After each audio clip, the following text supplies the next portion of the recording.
Yesterday we had the sharing of the 49-day retreat, and all of us came up and talk about what touches more. And it's beautiful, this recognition of one each other. You can see we could understand,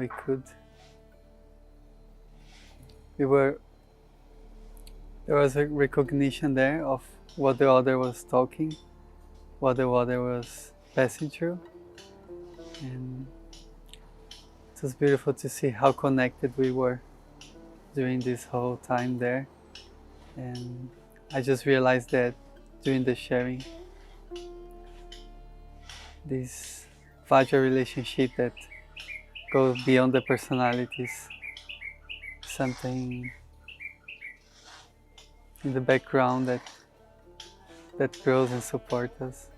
Super beautiful. So I feel the first 10 days of retreat here in Mazunte, they were very important for me.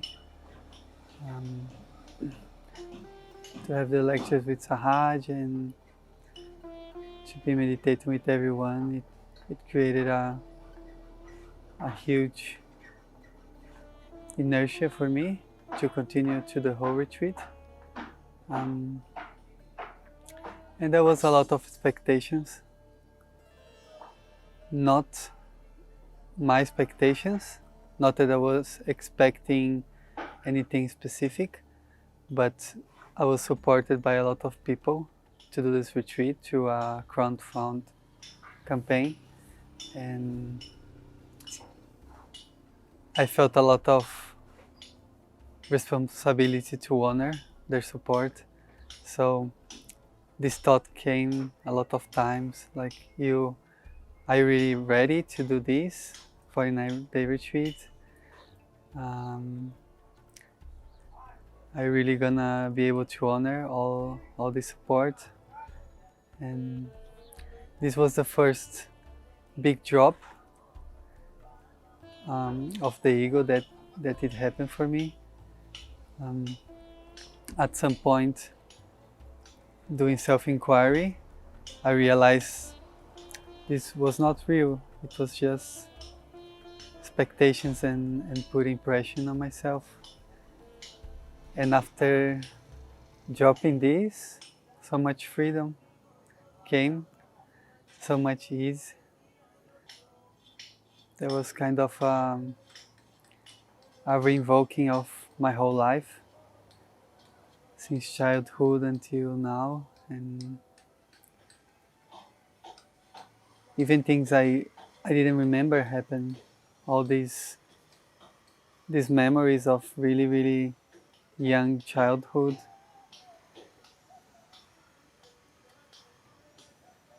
and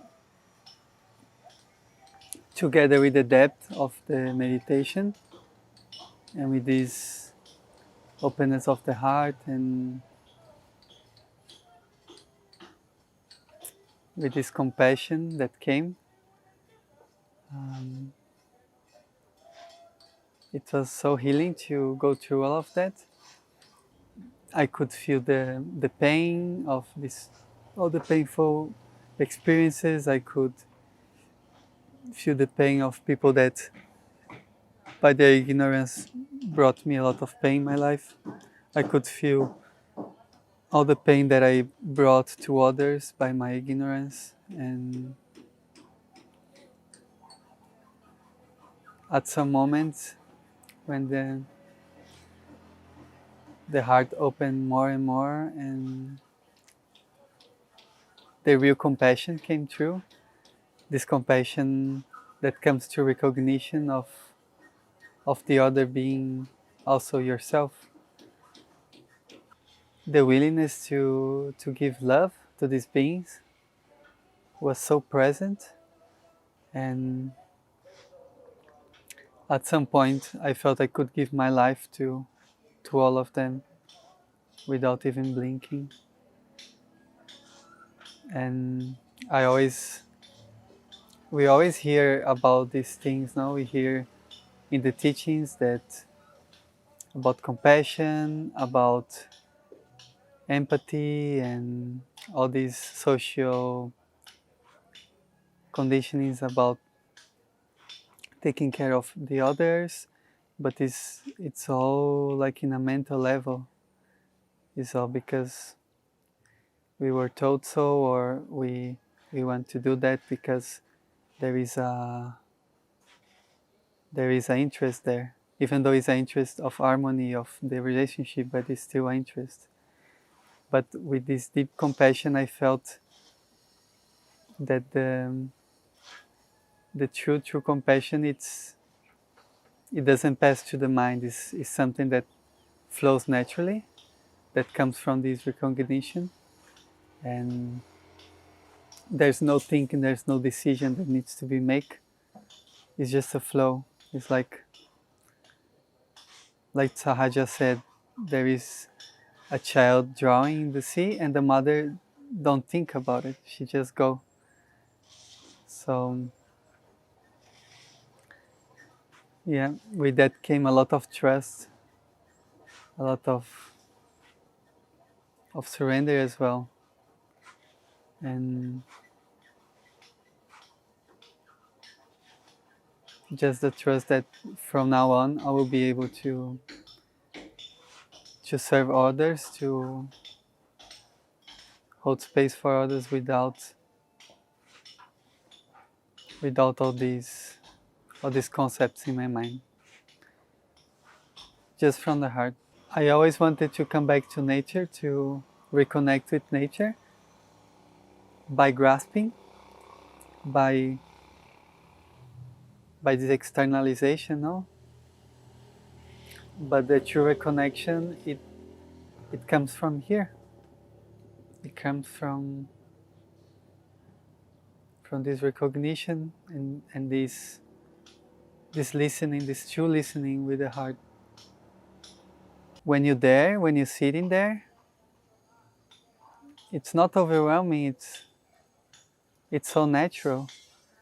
It's like I never been I never been so living so authentically as there.